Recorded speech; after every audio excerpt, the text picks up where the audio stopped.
PTVEU, oberoende, piratistisk media, skapad och finansierad av tittarna.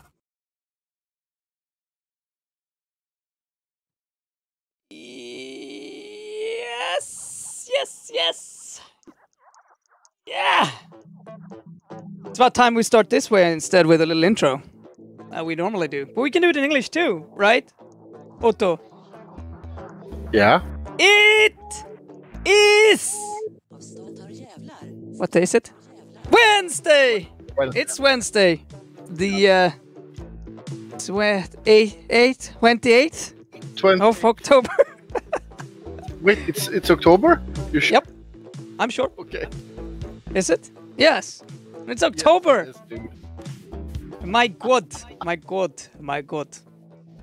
Already. So soon. Too soon. Anyway, today we will be able to talk about a lot of things. Perhaps this Poland we have to talk about. Obviously, there is a lot of protests going on there. We also need to talk a little bit about the upcoming election and our big election night that we're going to have, naturally. But in the meantime, Trump may have bombed Yemen more than all previous presidents combined. Yemen, obviously, an area that we don't talk a lot about because, you know, well, we supply the weapons. And we are kind of involved. So let's not talk too much about that. Sleeping giant Arctic methane deposit starts to release. Scientists find a lot of methane now being released as our Arctic ices don't freeze up at the time they should. And yes, we'll see how that goes. And we have a lot to talk about. The moon. We're going to talk about the moon. Two things about the moon. This and a lot more. Of course, we're going to talk about Turkey and France. And a lot. There's so many things. Well, let's get to it. Let's jump right back into our normal little view here. Here we go. Kaboom!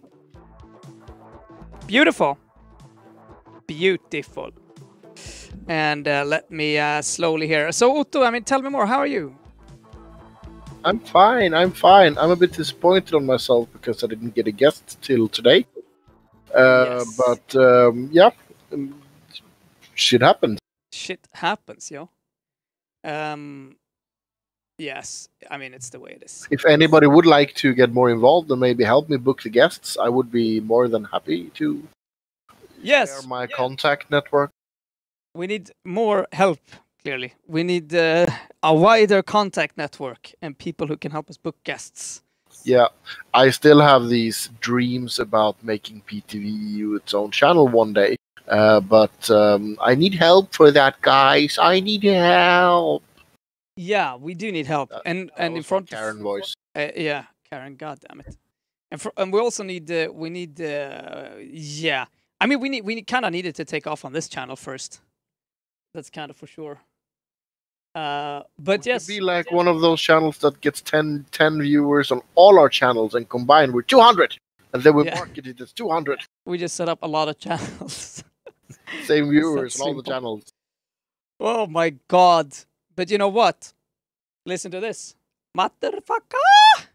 Listen, NASA reveals that the moon has water in a major breakthrough that could pave the way for deep space travel. For deep space travel. For deeper space travel. My God, let me stream to you. Oh, it worked. Oh my God, that's so good.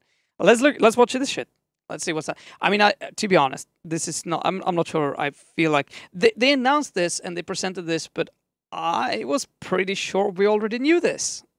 But okay, let's. I mean, we were maybe now we're definitely sure. We were like 99% sure before. Yeah, I think they suspected the moon, like there should be water on the moon, but now they know.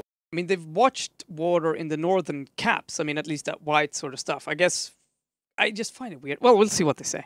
I mean, and of course, this is not going to say a whole lot. It's going to be beautiful, though.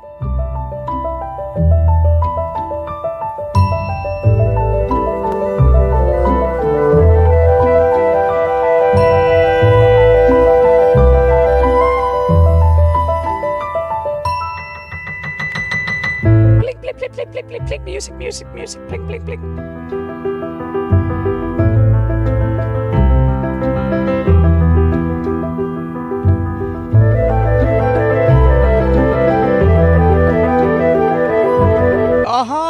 Okay, okay.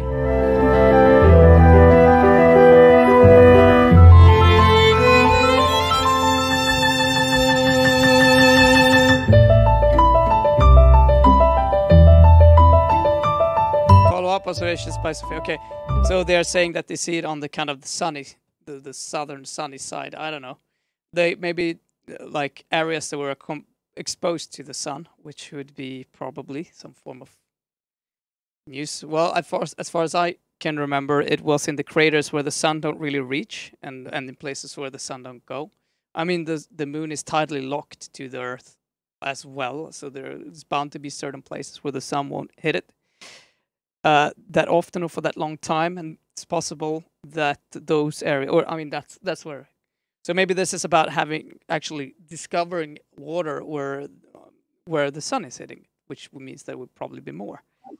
But anyway, I mean, good news, right? And to be honest, perhaps the better news. Destination Moon. Europe's astronauts ink NASA deal. NASA. The European Space Agency signed an agreement that confirms Europe's involvement in building space station in orbit around the moon and clears the way for Euronauts. Seriously? To set foot on the lunar surface for Euronauts? Are you serious? That's probably, yeah. The European Space Agency. Do we have to make this nationalist kind of shit? We have already started declaring war everywhere on Earth. Can we stop by... Can you call it astronauts? Are you going to Europe or the space, motherfuckers? What is this? Jesus That's actually Christ. a valid question. Euronauts, they're explorers of Europe. We are going to Europe in our spacesuit. We are Euronaut. I mean, if you go to Europe, the moon, Europe, one of Jupiter's moons, I guess you can be called a Euronaut. I'm not sure. But they're going to the moon. You can call them Moononaut. Moononaut. What? Well, honestly, I'm actually with you. I mean, a spacewalker is a spacewalker. Yeah, no matter where you come from, bro. Well, the Russians and the Americans started with astronaut versus cosmonaut, right? I mean, at least it's not a Russian out. Yes, but that's because in Russian, isn't it cosmos instead of something else? In Russia, space is you. Yeah, cosmos. I mean, it makes sense. I mean, there's usually a fairly rational explanation for most things. Yeah. Explain Euronaut to me. Don't put the tin hats on immediately. Yes, explain Euronaut to me. Explain this. Explain Euronaut. Silence. Silence. Wait, I have a sound pad. I have a sound pad for this. What the fuck is it? Hurry up! My God. My God. Silence. Sir Kringlen has spoken. Yes, silence. Anyway, there it is. Well, I mean, I guess it's great. You know, let's just hope we get there before we fuck up. Before we start another war, big war. Yeah. What are we going to talk about now? Now we're going to talk about alarm as Arctic sea ice not yet freezing at latest date on record. Whack!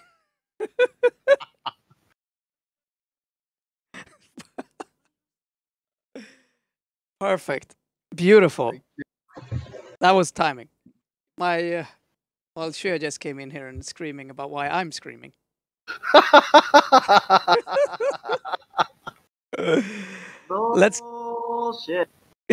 Let's hope we get there before the oceanauts and the Afronauts are not far behind. Oh my God, the Indianauts. Oh fucking hell. What? Wait. Well, I mean, to be fair, cockroaches takes over. There'll be coconauts. Yeah. I'm guessing, I mean, they've already starting to make claims about what parts of Russia is theirs. I mean, this is so fucked up. Ever since that ridiculous Space Force. The cockroaches? Idea. Yeah, the cockroaches are probably already there. But who is starting to lay claims on Russia? I mean, on Russia? Yeah, you said they're making already starting to make claims on Russia. On the moon. Okay, Yeah. so it's the moon. Okay, yeah. That's why I'm a little bit extra sensitive to this. You're not. But I mean, the United Nations Moon Resolution says that no country can claim the moon. yeah, but they've kind of started to fuck that up and say they're not going to honor that, and the UN, then which we probably are, has kind of claimed an area where they're going to build their bases. Henning, it's America we're talking about here. Yeah, They have born out of colonism. They have started a space force, which isn't really there to. I mean, it's problematic, of course. I mean, because we've already militarized our satellites and the near space, and I mean, it's just sort of militarization is continuing, and it's quite unfortunate because at least this science work has been multinational and on pretty amazing terms, and it's really cool. I mean, due to the collaborations that we have in the scientific community, a lot of the current development is possible, and I really hope that these sort of shit doesn't damage it. And that's also why I make, what's the point of saying Euronauts? Come on, guys. Come on. Come on, man. Come on. Come on. Wow. Speaking of spacemen, Space Force, have you seen the Netflix series? Which one? What? Space Force. Oh, I've seen it. Yeah. Yeah, amazing. Shout out to everybody to see it. I mean, I'm laughing so much. Yeah, it's really good. It's really good. And it's kind of that perfect mix. It's not too funny. You know what I mean? Like, it's really easy to watch. Yeah. And it feels good to have a show that is just not so fucking heavy. Because, damn, a lot of shows today are so heavy, dude. Can't watch it. It's too real. I think Space Force hits pretty close to home. But then again, you have to be American. Yeah, but I mean, the show actually doesn't really hit. I mean, it's. Yeah, I mean, no, I don't know. Watch it. I have. Okay. I mean, I wouldn't say that I mean, it's such a.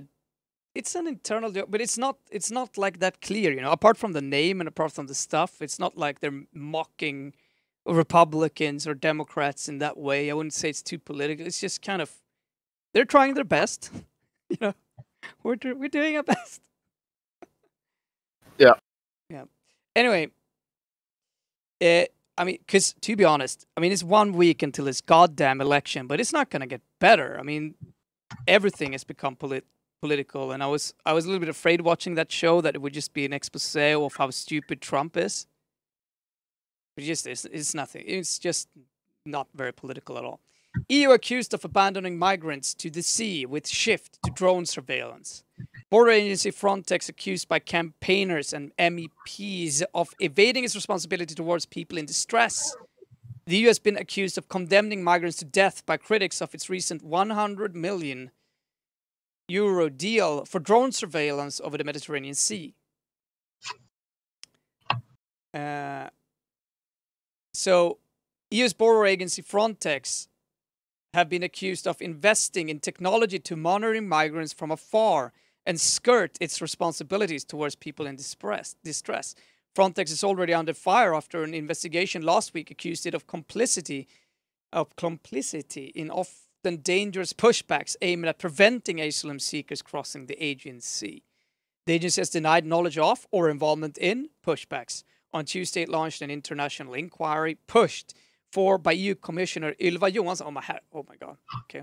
After reports in The Guardian, but said it has yet to find an evidence of violations. Well, we'll see what happens with that. Well, I mean, it's kind of the way we're going. Let's. Yeah, man, and it's gonna get worse. Revolt, Ylva. It's gonna get worse. I mean, my only guess. I mean, the way things are going, we're gonna have to end shit with Turkey, and that's gonna mean that we get a lot more refugees here. I mean, we're like the Armenia conflict, all of that shit that's going on there. Nothing is solved. It's gonna get worse. We'll have a lot of migrants. It's gonna come. Need them. Well. Not according to our politicians and most people that vote. So it's going to be a problem. Anyway, let's Then talk about. ask them what they want their children to working, what they want them children to be working with. You ask them. I don't want to. I'm so tired of those arguments. Let's talk about COVID-19. Daily new confirmed COVID-19 deaths per million people. Let's just say that we have another outbreak. I mean, this isn't really news, right? But from last week, it has completely fucking exploded.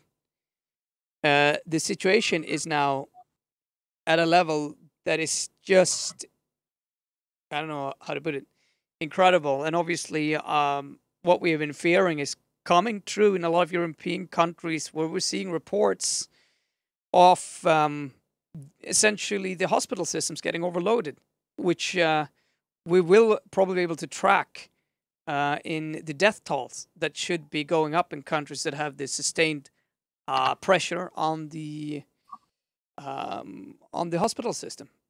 That's what we've been worrying about. I mean, still, it's kind of manageable, and we just have to hope that these type of curves that we're seeing in France, UK, Germany, and pretty much everywhere, that they don't continue upwards. And possibly a small positive trend here for France, and but it's pretty grim. It looks like it's gonna be a very nasty spring coming in. Oh, sorry, spring, fall, and winter. Yes, and there's quite a lot of news on that. Another I'm not sure if it's funny, but we could watch here just the EU versus the USA coronavirus cases, where you see you saw that Germany closed down again, right? Yes, Germany. We're getting there. Prague as well. We're probably getting there. Yeah. Several European countries are offering lockdown. We'll talk about them probably a little bit individually. Yeah. Italy, yeah. Anyway, European Union, as you can see here, and United States. Let's just say that. Okay, is this second wave or what? I don't know at what point. I guess this is the first wave, because this first. I mean, just look at this. You're seeing this, Otto? Yeah, Wonk. I mean, in America, it looks like it's the third wave already. Yeah, it's the third wave. But if we continue on this, I mean, we're so much worse than US at this point. I mean, look at this. This is insane. If we take only the European countries, how is Sweden looking? I mean, we're number 8 or something in the world, but yeah, if we take the death per million pop, only 7th in Europe. Well, 5, I guess. Andorra and San Marino doesn't count as we usually. Yeah, you're right. But I mean, other countries are kind of getting there. Haha, we're still beaten by UK. Yeah, UK is still worse. Yeah, screw you, Henning. France is still better than us, though. They're getting there. Yeah. Yeah, they have explosive numbers there. Abanessa says, Spaceport is the worst thing since full fräs med full frys. I turned it off after 17. Maybe ESA wants the moon to join EU. Yeah, of course, yes. Let's invite them. Full frys is the best thing that ever happened to Swedish television. Wow. USA had over... What? Come on. Yeah, I haven't refreshed this. Let's look at all yesterday. Yeah, I mean, yeah. Yeah, US. I mean, the death numbers in US is so fucked up. But Jesus Christ, France as well. Look at that. That's 500. I mean, okay, I hadn't updated this. So the death toll is clearly going up pretty massively. Which probably is the sign of an overloaded health system. I mean, I don't see what else it could be. Really. I mean, we do know how to treat this disease a bit better now. So I think but you know, let's not dig too deep into that. For those of you who are in Sweden, Swedish who follow us in Swedish, we always have these Corona Fridays, where we talk about this in more depth. So you're welcome to join us, obviously, then. But obviously, this is the big thing in Europe right now. We're having an explosion. We are incredibly fucked. And, well, I don't know what we're going to do. But it doesn't look good. When they come for you. When they come for you. Speaking of that, Mafia stokes violent anti-lockdown protests in Italy. Mafia, okay. Well, the mob drugs trade was hit hard by lockdown restrictions, but economic chaos presents opportunities. This is Politico, so I'm a little bit, is this really the mafia? You know, or are you just spreading your weird news again? Can't really watch that there, so I'm gonna go it here.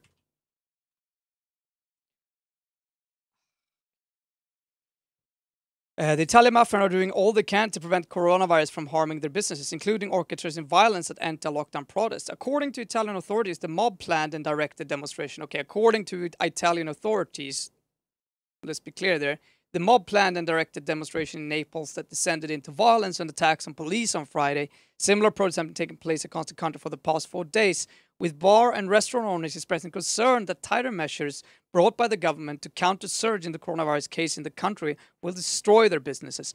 And I mean, I think this is kind of a key issue here. None of these, I mean, the small to medium-sized businesses are not going to survive another lockdown. They're just not. And I mean, since there's no aid given to normal people, but the aid is kind of reserved and given out as loans to bigger corporations, this is incredibly painful. And like we talked about, a huge wealth transfer. And it seems like all of our European countries are handling this in the same way, perhaps with a small exception for Germany. You could look at South Korea, who instead, during this crisis, started with basic income. That's stuff they have done, you know. But we are following the neoliberal kind of idea how to solve crises. And, you know, this is a nightmare scenario, really, because we don't have any other tools. No one is talking about any other tools to help out, apart from printing money and loaning it out. And let me tell you, you ain't going to get the loan. You ain't gonna get... You ain't gonna get no loan, motherfucker. Well, let's jump to some positive news, guys. The conflict in Nagorno-Karabakh is heading to the point of no return, reports Financial Times. Why is this positive? The point of no return? Isn't that can be good? I mean, it depends on what is the point of no return. But I mean... the point of no return, like the event horizon of a black hole. That's could be positive. Oh, this is supposed to be a joke. Okay. Oh, the such. You make a funny. Otto in the soundboard is back. No, I don't know how to. We don't have a lot of positive news today. I mean, it's really bleak. I'm sorry. But let's dive a little bit into this, which we obviously covered in more depth on Monday, because actually quite a lot of few things have happened. I could recommend this page, actually, which is Caucasus Live UAMAP.com, which where you can see the current conflict. And shelling and... This is like watching somebody play Civilization or something. Yeah, it's kind of like, yeah, exactly. You're watching the Armenians and... well, pretty much the Armenians play genocide with this region of their own country, where they're bombing their own country and killing their own Azerbaijan. Azerbaijan, yeah. For God's sake. Yes, sorry, let's be clear. Azerbaijan here is clearly, this is Azerbaijan territory, and they're bombing the shit out of it. Pretty much. Yeah, basically because the area doesn't want to be Azerbaijan. Yeah, and haven't for a long time. And it's mostly Armenian people who've lived there. It's kind of the... And let's not forget that it's pretty obvious, at least to me, that Turkey is behind Azerbaijan in this conflict. Yeah. Well, yes, that's very obvious. And How is it obvious? oh, I mean, because not only because they say so themselves, but also because they ship weapons, because they let ISIS warriors travel through their country to come in and fight on the front.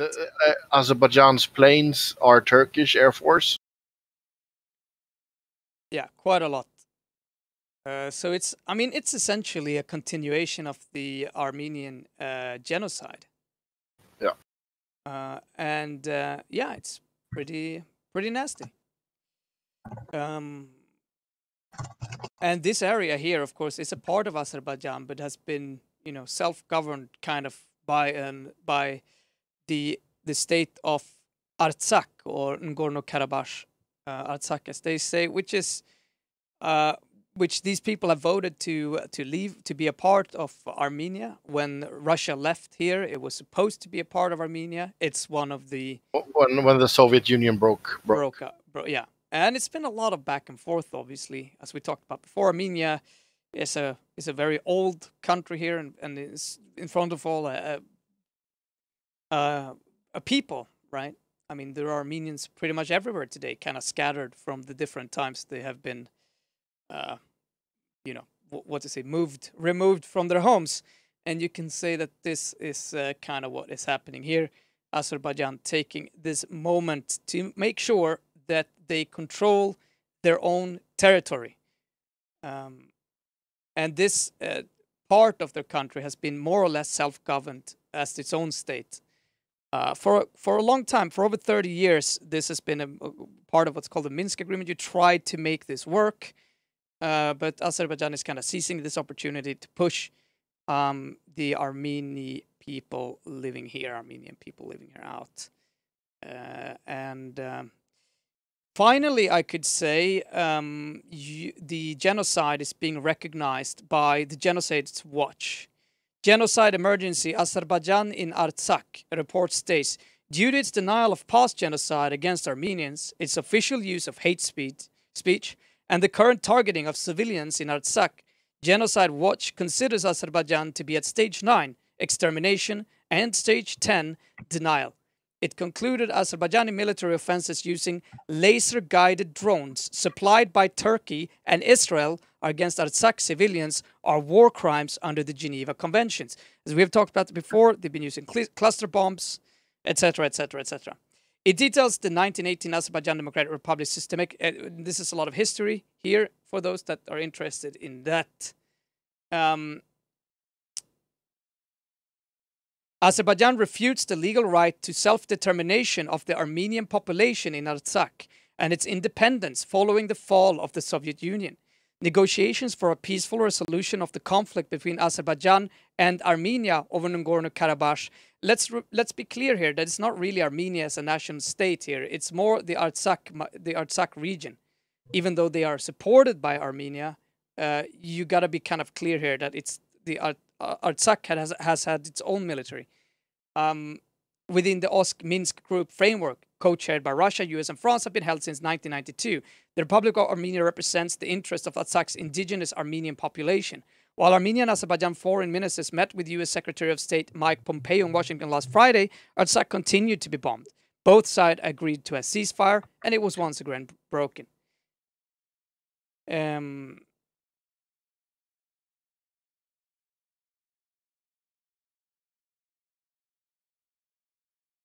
Yeah.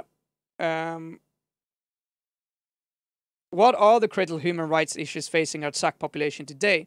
Since September 27, indiscriminate airstrikes and artillery assaults against the Republic of Artsakh, Azerbaijan has consistently perpetrated gross violations of customary international humanitarian law, targeting civilians, residential areas, civilian infrastructure, public and industrial facilities, churches, cultural centers, and hospitals where civilians were being treated.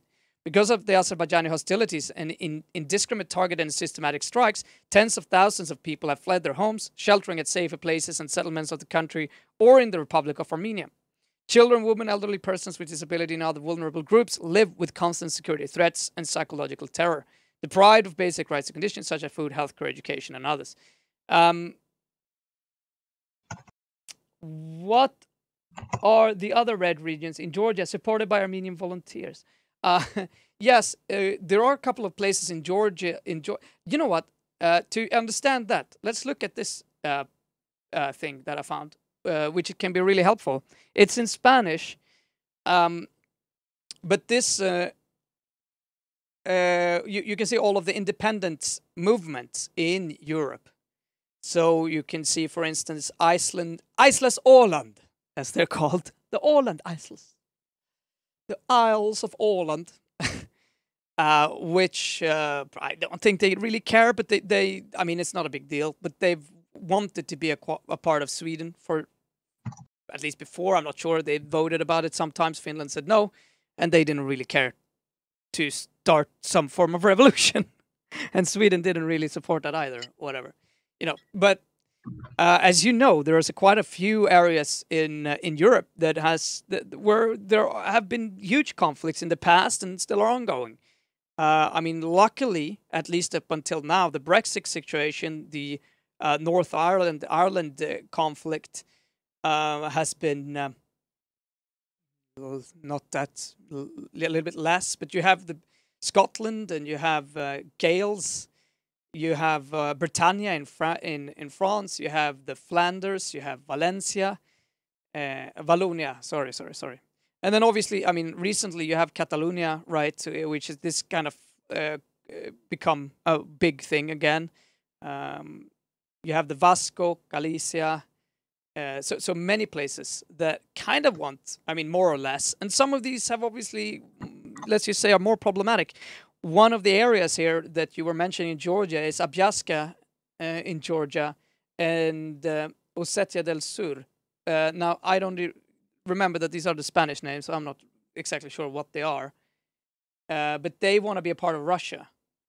At least, I guess, maybe this Abjasia place wants to be its own country. You looked at Gibraltar? Gibraltar, I'm not sure. It doesn't seem to, no, it doesn't seem to be in this map. And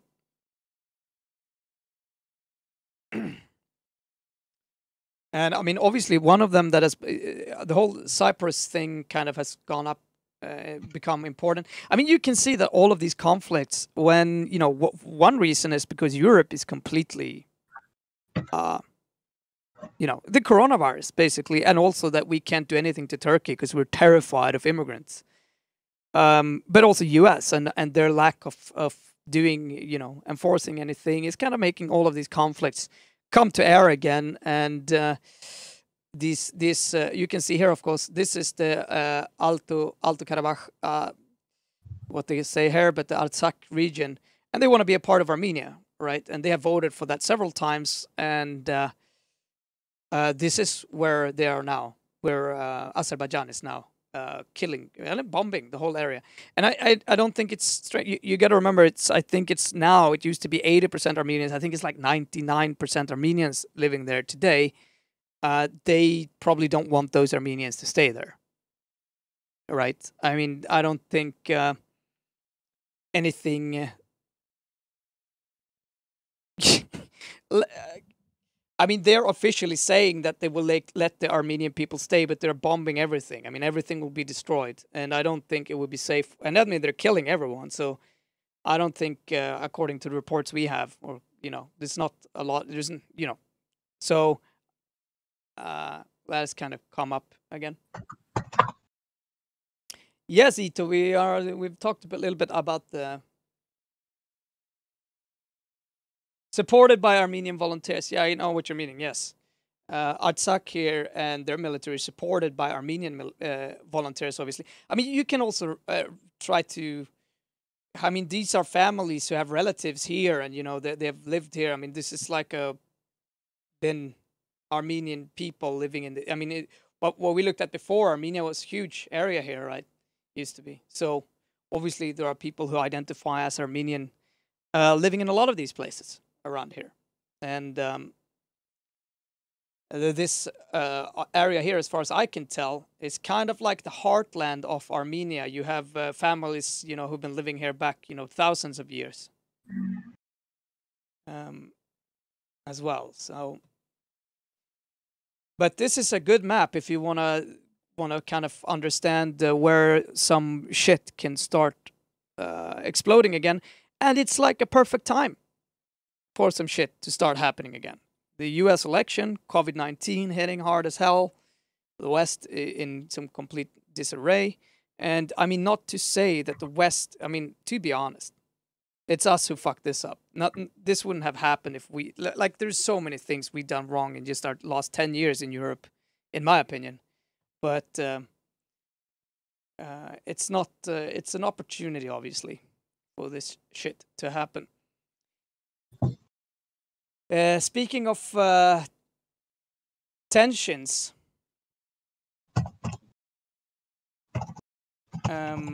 we could have a quick look at the at Turkey.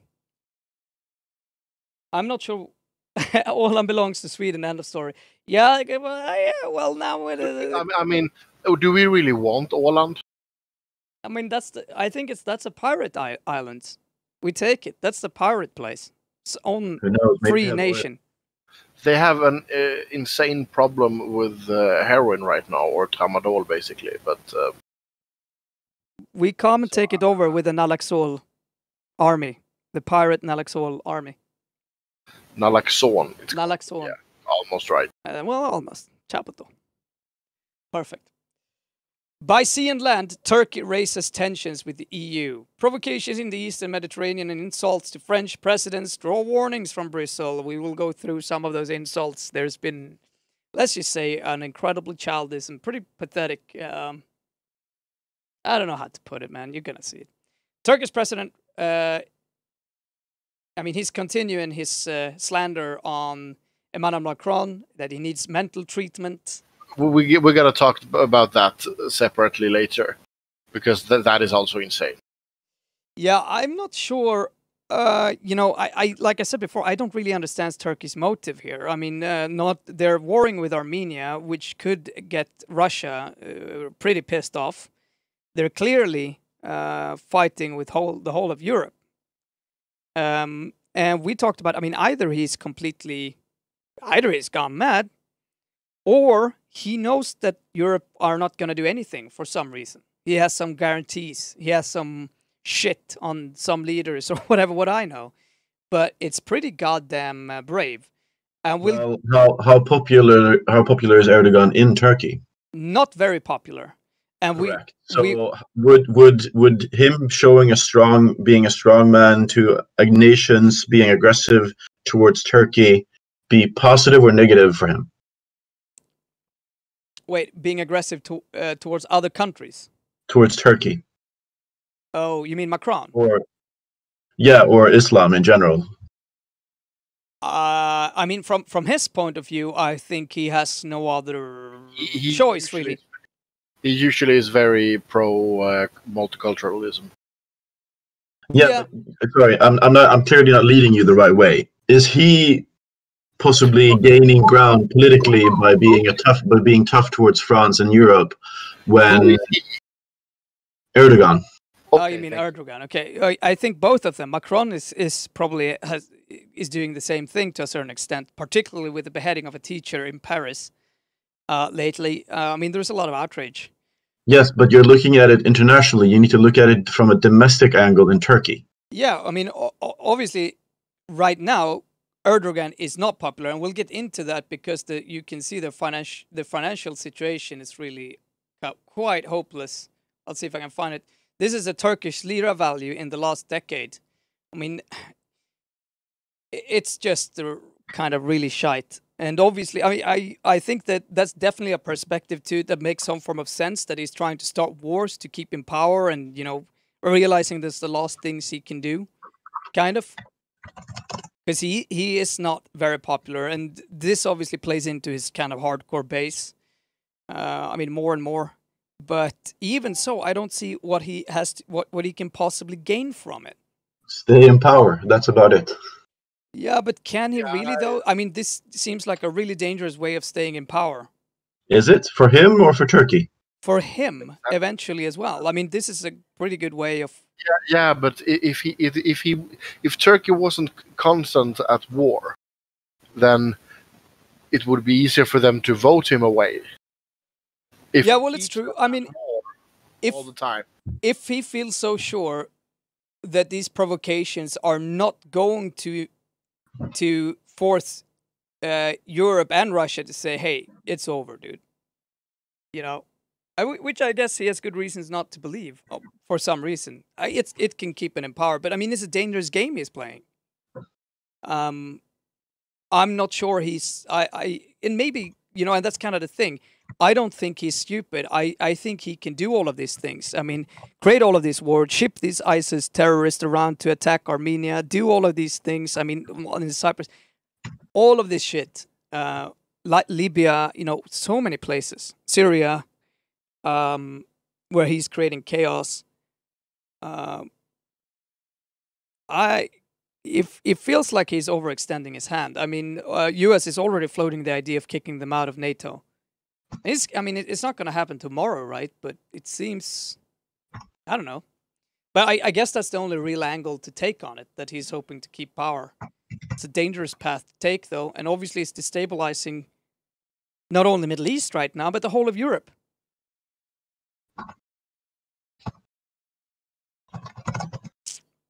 And he is also, like SD, hoping to make all of these conflicts into some form of, you know, religious war rather than anything else, like the, for instance, Armenia-Azerbaijan conflict, which is problematic. So we're gonna get banned now from Turkey for showing you some nice drawings, because let's say at least France is not de-escalating the word wars, not necessarily Macron himself. But France set a boycott on Turkish goods before Turkish did the other way around. So, I mean, tit for tat. Yeah. Yeah, but tit for tat, you say. I mean, let's look at how this how this started. I mean, there was a teacher who was doing his job and teaching the French school youth about freedom of speech. And he didn't even have a attendance requirement. He said that if anybody doesn't want to attend, then it's okay. So then he showed a picture of Mohammed, and they cut his head off. And Macron said that they will not back down.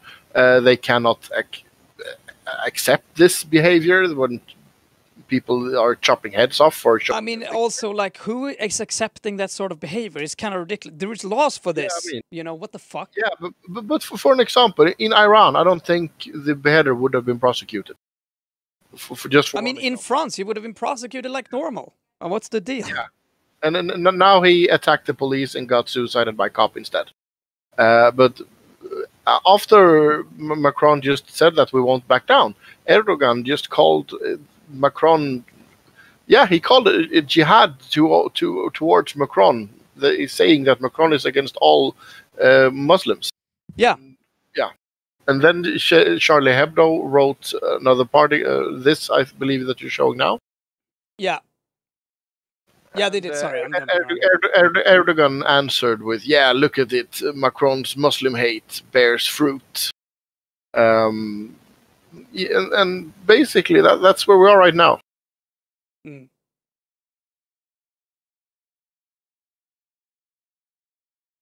Yeah, I mean, it's escalating pretty quick. That's for sure. And Erdogan is saying things that just is going to put him at odds with everyone. I mean, there is no European country that will kind of tolerate that sort of speech, I think. But so far, Europe as a united front has been extremely silent. And so obviously has NATO. I mean, remember that we have a genocide that's partly backed by Turkey going on right now. And this is surprising to me. I mean, I think Sweden obviously doesn't say anything. Well, they're equal. It's good if they sit and talk with each other. I mean, I don't want to say anything. You know, I mean, and this is a conflict where I think we could be a little bit more clear, because at least we're not selling them weapons that directly as we are in certain other conflicts. We're talking Israeli weapons and Turkish weapons mostly. Obviously, I think Turkey is using the American airplanes, by the way. Or are Turkey, they yes.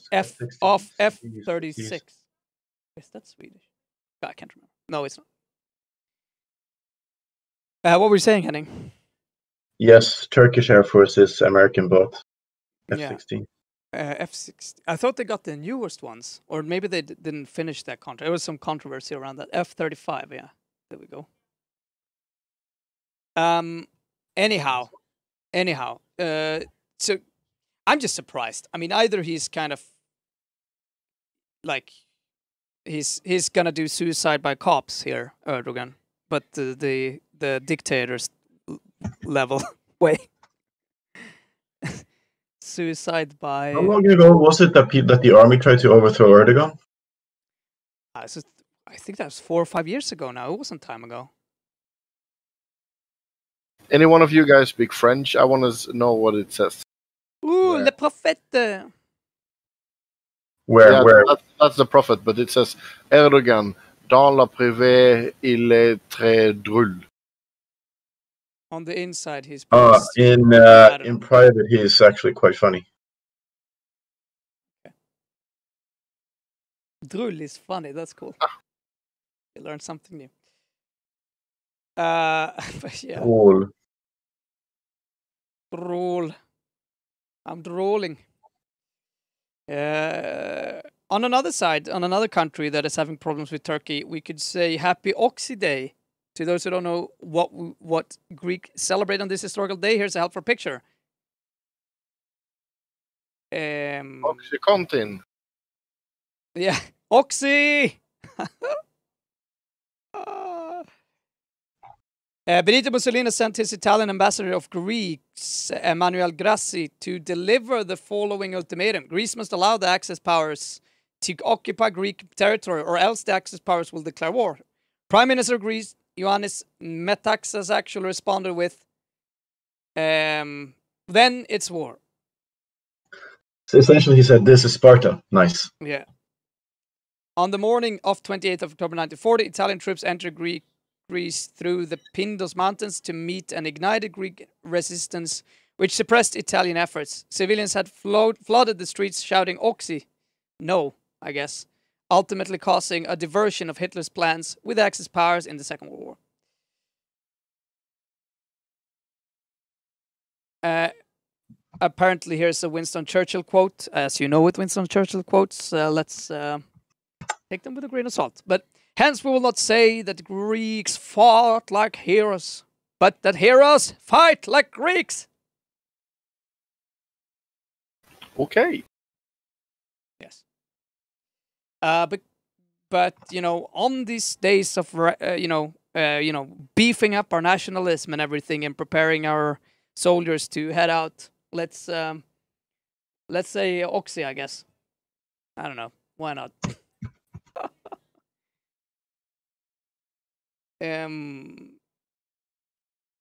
Yes. There is some more sad news. I think this is kind of funny. Russian news has apparently a history of using of not being able to procure the videos they want, so they are using a computer game, and one has been particularly used by mistake in many, and it tends to be the imagery from the game Arma 3. And now this is the latest one. Then lies are more fun than the boring truth, and the images from the battlefields of video games are more interesting than actual footage from fighting. Once again, a pro-Kremlin athlete is caught presenting a video from video games as document from a war zone. Vladimir Solovov, the host of talk show Polny Contact. Look at that picture. That is one of the pictures from the song. I don't think so. You can try to find it. Yeah, well. Vladimir Sol, the host, presented obtained footage from the Nagorno-Karabakh war. To those who watch us, I now give you an opportunity to see footage from Nagorno-Karabakh. This is a fragment of a surface-to-air fight when they are trying to shut down airplanes. When you watch this, you'd think this is Star Wars, so beautiful, but not realizing that behind every such launch, there are people's lives. He is right about one thing, war is about death and destruction, but the pictures shared were neither from Nagorno-Karabakh nor very recent. Russian viewers commented on the show on social media and demonstrated that images from a 2013, goddammit, video game Arma 3. Mr. Solovoy admitted the mistake, but according to a quote from Russian outlet, has no intention to offer his viewers an apology. To whom should I offer an apology? I deal with my viewers myself, and I haven't seen anyone asking me for anything. Anyone who worked on a live broadcast know anything can happen. I mean, goddammit, it's not that hard to find actual footage, dude. Whatever. Yeah, I mean, the editor's got to be so... They're probably having so much fun fooling him. They're like, you think he'll notice? You think anyone will? Oh, I got him. They don't pay me anything. Fuck this job. And fuck this asshole. We'll put a video game footage instead and we can play the game.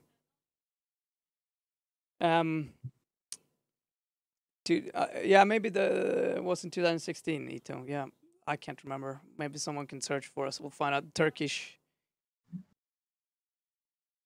Yeah.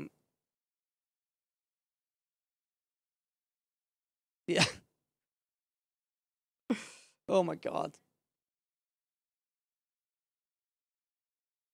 Armenian protesters in France attacked with weapon-wielding Turks. This conflict is, well, slightly spreading, I suppose. As Armenians in France were peacefully protesting, let's see this outlet. This is Aspares. Would not be, let's say that it can be slightly biased. Soon after the attack, a scuffle ensued between the demonstrators and the assailants, who were reported to be Turkish nationals. The demonstrators were forced to defend themselves until police and pandemic arrives at the scene. The injured demonstrators were taken to hospital. The assailants also required medical attention. Okay.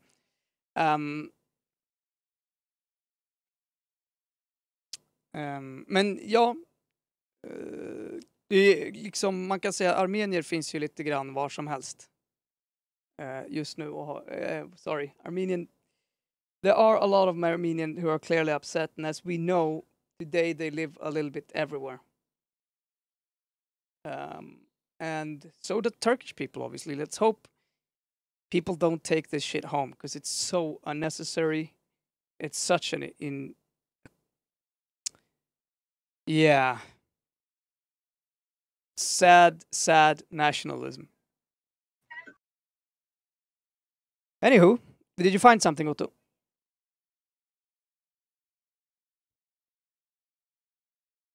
Hello? Otto, va? Otto! Då kom grabben i huset fram till mig och så sa han: Du, hur känns det att vara en skitgubbe? Ja, du, sa jag. Hej, din skit. Det tycker jag var bra sagt. That's clearly not in English. Well done. Nice timing. Perfection. There we go. That's that one again. Oh, this one is hilarious. Look at this. Yay, late-stage capitalism. Here we go. Azerbaijan, McDonald's, and Burger King branches promoting the military taking of Nagorno-Karabakh. Check this out. I haven't verified, but it's funny.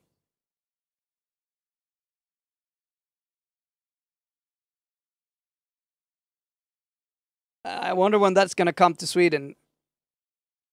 When we're going to take, I'm not sure who Europe is going to take, but we, we've watched the Iber nationalistic Azerbaijan music videos and the state-sponsored military shit that they're promoting. But it's fun to see that the companies are, not backing out of a marketing opportunity like this.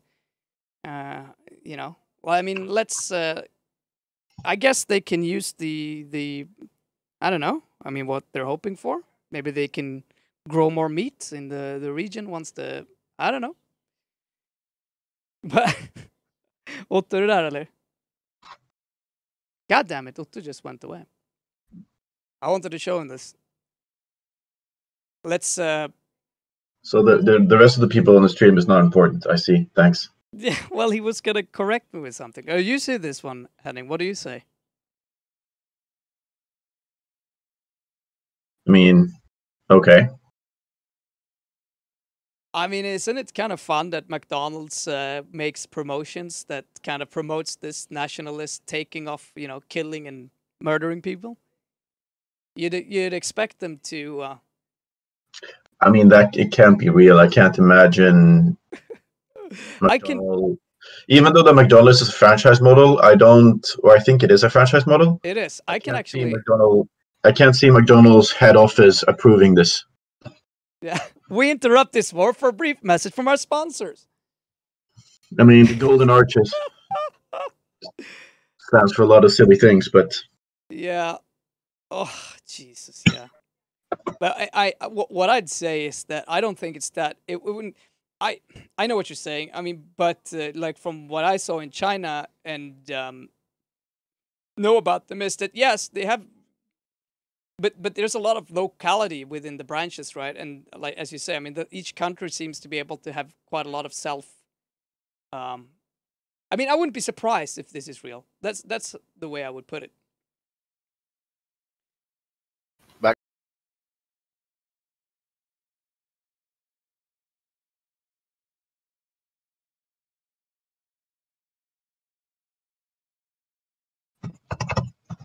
So what say you? What do you say, Otto, about this? About what? Look at it and see what you see. Tell me what you see. Tell me what you see. Okay, I'm looking at the stream now. I see McDonald's in Azerbaijan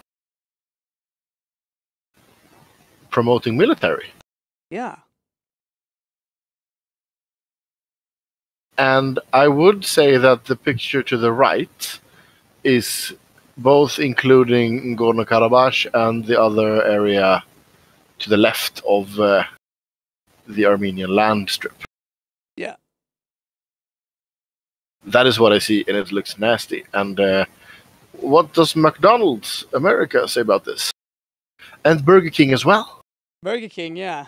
Let's see what we can see here. As a guy working in digital marketing, mixing corporate social media posting with war propaganda is some alternate universe uncanny valley shit. Yeah, I mean, this is no matter what you see, it's nasty. Let's see a new level of corporate shit posting. Maybe we can find out the sources of this. If you haven't seen SOCAR's Facebook page.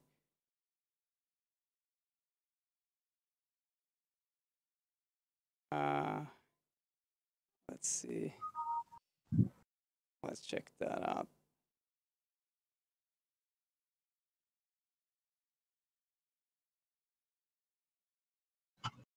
Yeah. Wow.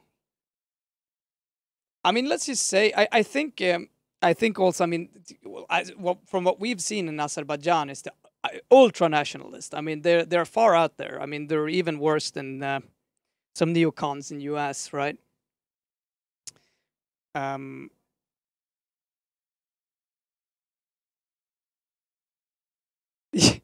Isn't this Stalin's fault?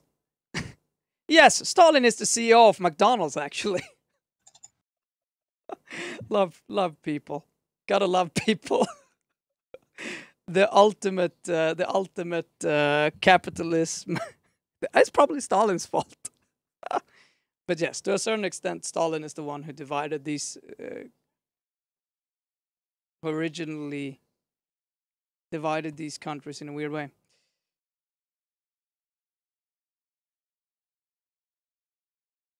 There is no McDonald's in Armenia. We have KFC, Nathan's Burger, and Burger King.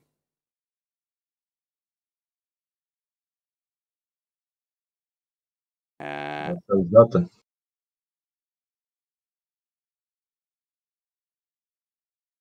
He didn't. Yeah. Yeah, I can't.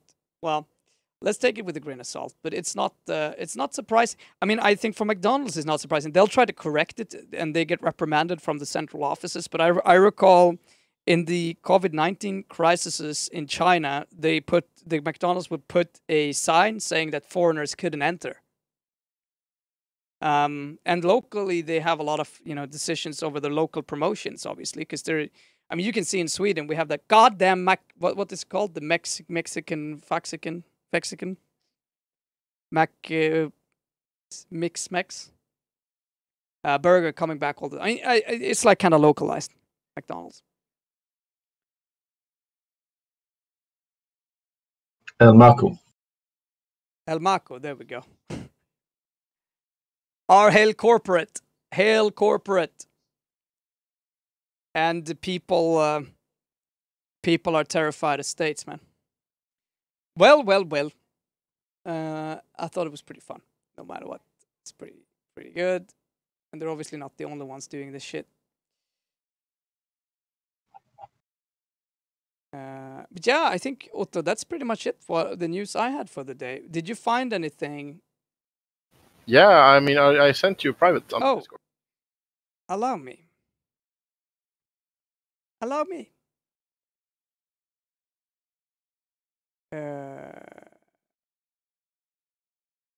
Sverige är inte korrupt.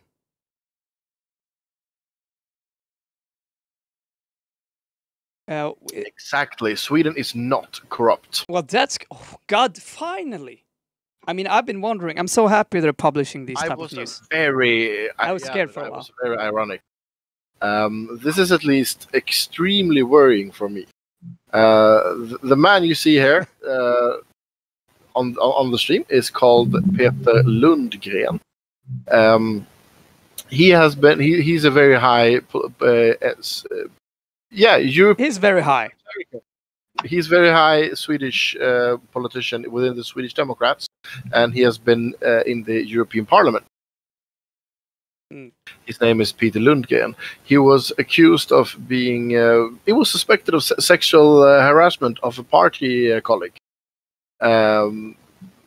It should have happened... It would have happened on a hotel room 2018, and suddenly now at the trial, there is a amnesia haze, so to speak. Everybody has forgotten everything. They don't even know what happened anymore. And something sexual from Lundgren's side she cannot remember anymore. Wow. And so I was thinking we could speculate a bit. So killgissa, as we say in Swedish. How much money do you think she was paid? I have no idea, but I like the fact that her husband is also saying nothing happened here. A lot of money then. Or some really serious threats.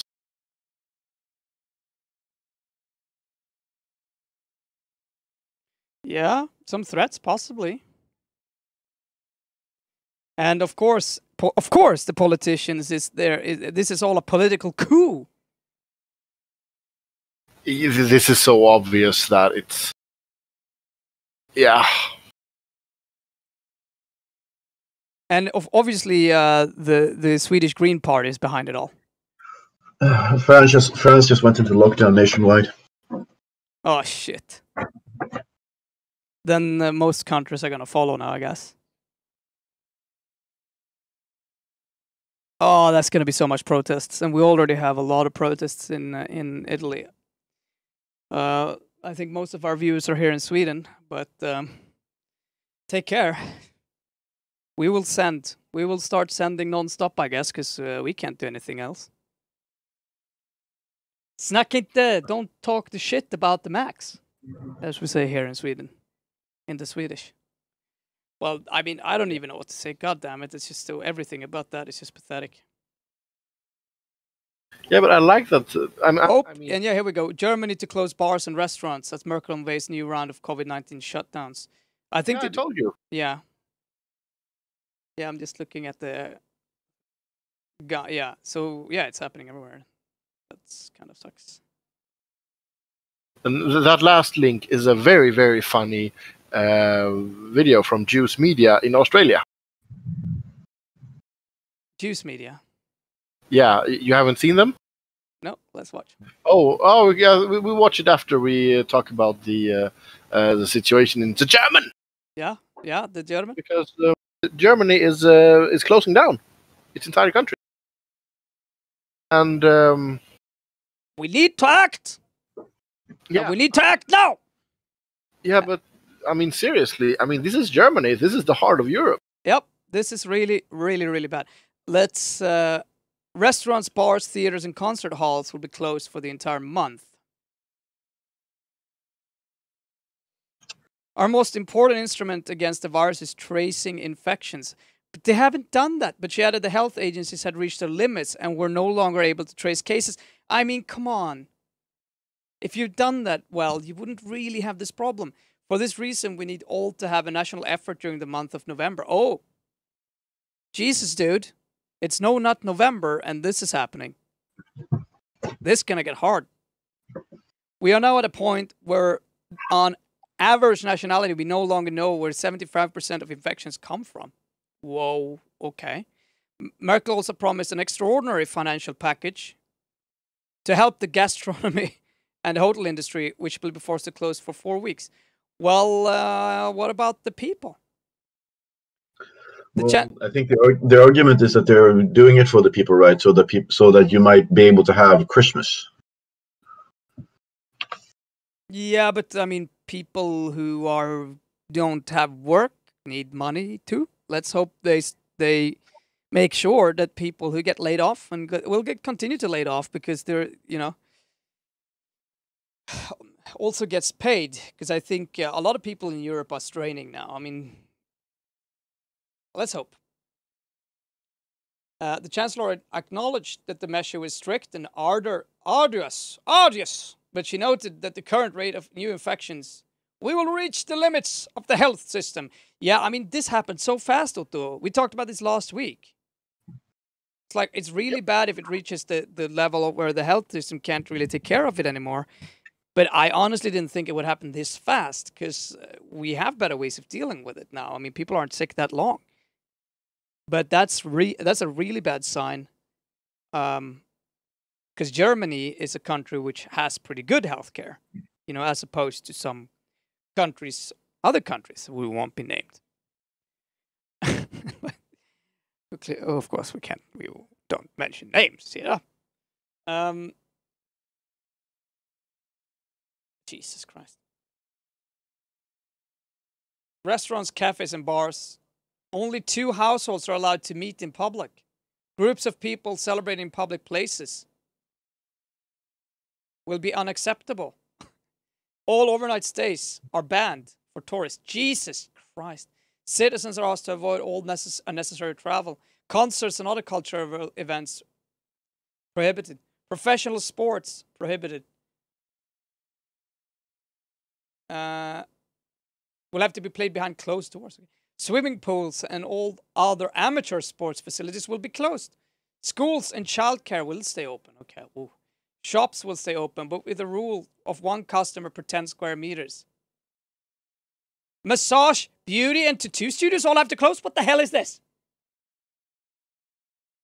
Otto? Oh. This is hopeless. Oh. I mean, it's just really, really, really bad. As the local has been reporting, the government has proposed a lockdown light for most of November in a bid to save Christmas. What? Are they saving it from Biden? I heard Biden is going to kill Christmas. I don't get this. It's so confusing. Miller said, if we watch now, we will not be able to help many people. What? This is very about... What the hell is this? Miller said that if we watch now, we will not be able to help many people. This is very about health and human life. Maybe he's not very good at English. It means that if they watch the spread increase, it will be worse, probably. The local.de. This is Google Translated, dude. Uh-huh. But I mean, why doesn't make any sense. So far, it's been really good. But when they say, as the lockdown... I mean, it's actually written... No, it's written in English, I think, this particular article. Is translated by them. It's just, they just fucked up. Okay, yeah, doesn't matter. But when they say that they're going to save Christmas, it's obvious that they don't want to be able... They don't want to enforce lockdowns around Christmas. Yeah. So they do it now instead. Oh, I don't know what to say. Oh, man.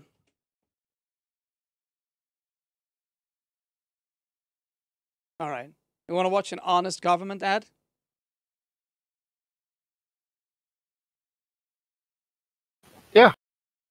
Namaste. I'm from the Australian government, here to introduce our new This is magic. segment, Numbers with Susan. Numbers with Susan brings you the latest bullshit from your new environment minister, a numerology enthusiast who added an S to her name for good luck. Isn't that bullshit? You might be thinking pseudoscience isn't what we need from the minister responsible for the fate of our planet's life support systems, but come on, numbers are fun. Like 3,000. That's the number of native trees Susan and the Victorian government have approved for destruction so we can reroute this stretch of the Western Highway. Sure, scientists say we must plant billions of trees to avoid the collapse of all life on Earth, but Susan read some tea leaves and they said, fuck science. Blowing up what's left of Western Victoria's giant natives will bring good health when everything's dead. Numbers with Susan! And 263. That's the number of those trees that are sacred to the Jabberong people, the sovereigns of these lands. This majestic ancestral direction tree is 300 years old. Sadly, Susan said 300 isn't a destiny number, so she doesn't give a shit that it will get the axe to build a road. That's why right now the Jabberong are calling on people to join them in protecting this sacred landscape and ancient trees from our shitfuckery. 0. That's how many fucks Dan and Jacinta give about signing that treaty with Victoria's Indigenous people. Cause nothing says treaty like a chainsaw. But don't worry, Vic Roads will be totes careful. It's not like when they worked on the previous stretch of highway they felled 900 giant trees by mistake. Whoops.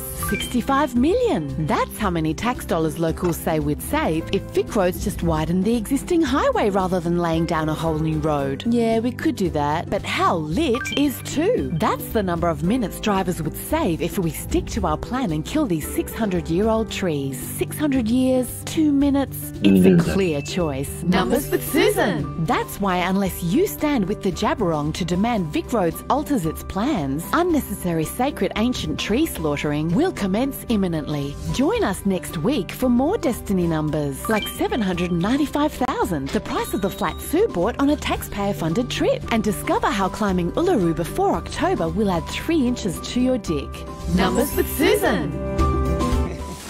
Authorised by the Department for Erasing Sacred Places. That's pretty fun. Yeah, we gotta start doing shit like this because the government, I mean, most governments all around the world are just, I mean, they're showing their true colors. Let's just be honest. And it's not too good. It's not, it doesn't look very good. It doesn't look so good.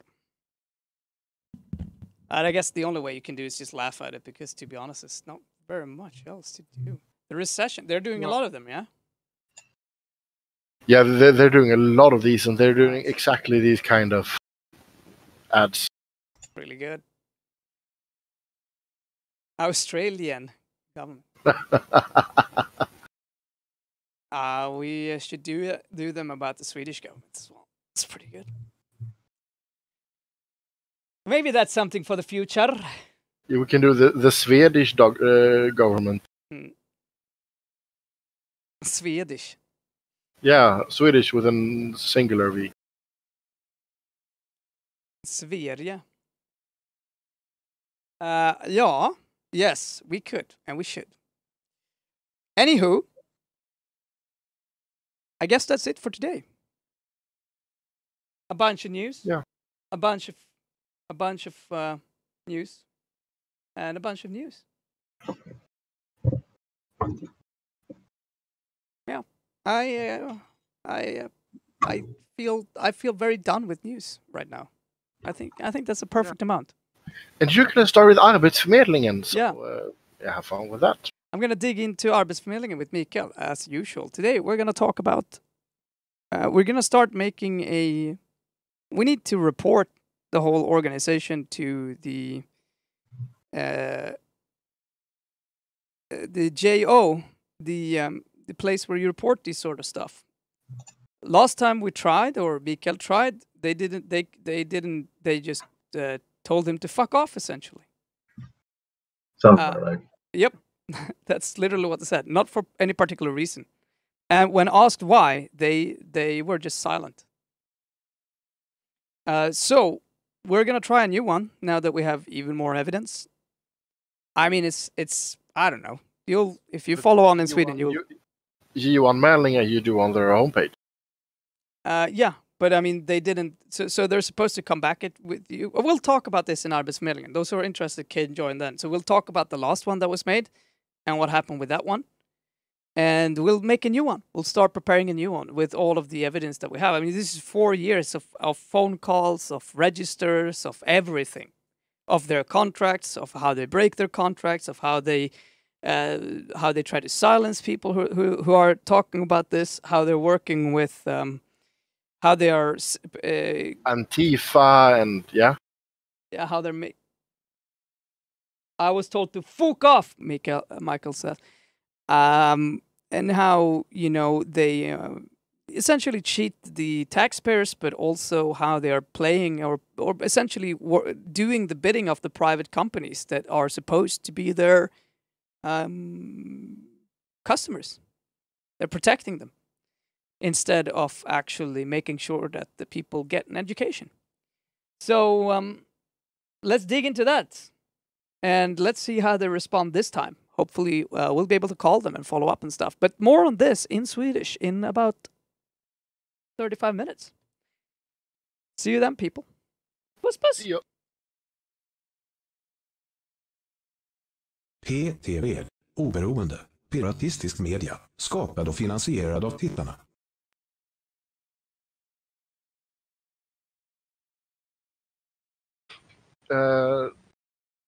Kuken ute. Nej, stoppa in den igen, Miss Midget, så är du snäll.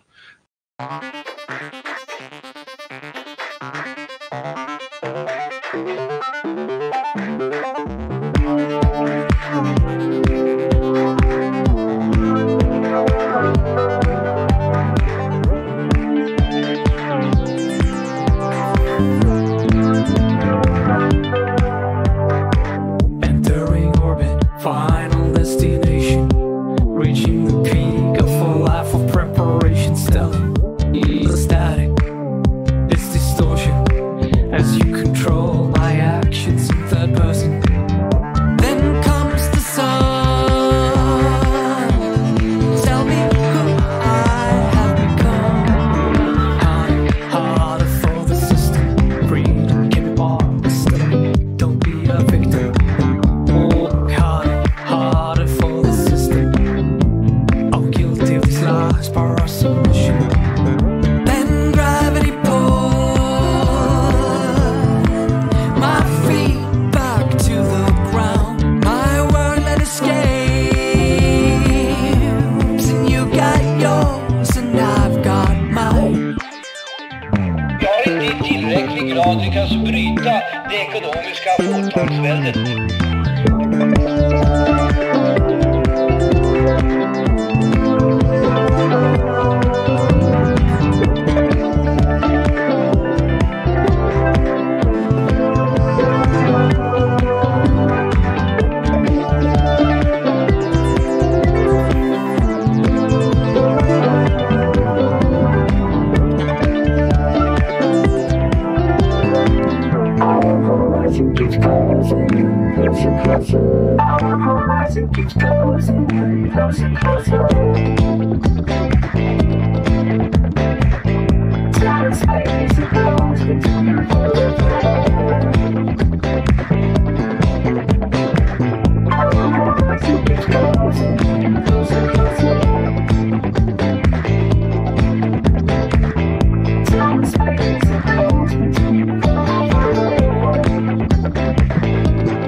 Jag tror att om man ska företräda hela det svenska samhället, då är det viktigt att man i första hand ställer sig på de sämre ställda gruppernas sida.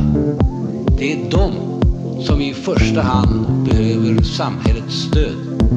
Det är de som är i första hand intresserade av samhällets förändring. Och jag tror att solidaritetskänslan i det svenska samhället är och kommer att bli så stark att det går att få alla samhällsgruppers stöd.